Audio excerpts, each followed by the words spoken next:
Moving to the next part of lab, we have 4 operators, which is logical equality, logical inequality, case equality, and case inequality.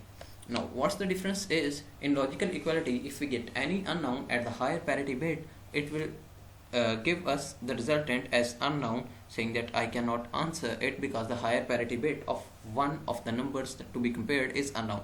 Whether for the case equality and case inequality, it will check the next bits anyways, comparing that whether even if the x were known as 1 or 0, will it be able to give us our answer.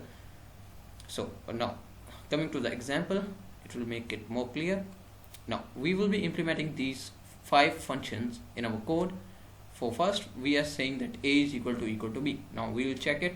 A is 4 and b is 7. It cannot be equal, so 0. Now next part is c is not equal to d.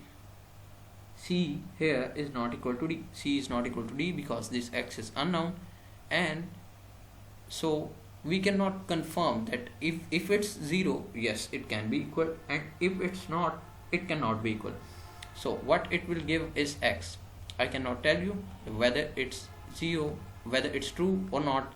So that's the limitation of logical equality and logical inequality. Now coming to the next part, we'll be comparing c and f as not equal to. Now comparing c and f, here comparing c and f as not equal to, c is 0 1 0 and f is 0 1. Hence even if these x were known, they are 1 1 or 0 0, this last bit of 1 0 and 0 1 cannot match.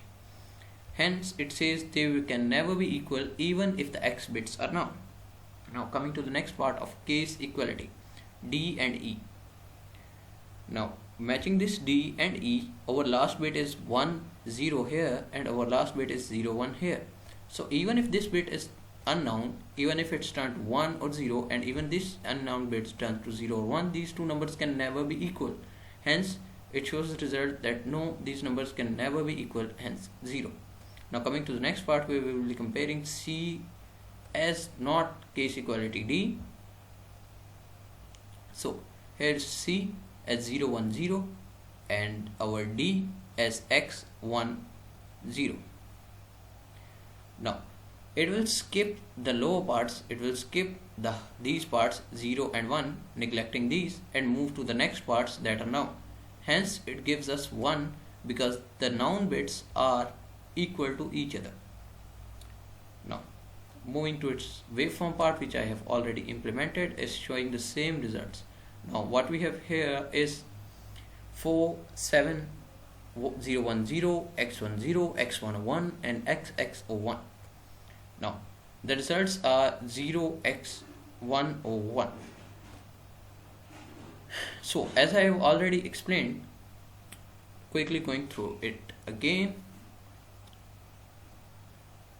it cannot be explained here that likely as I was explaining back there, because the numbers are written here. So I have already explained the whole thing, how this case equality and case inequality works. I hope this explains the whole answer. Now moving to the next part of lab.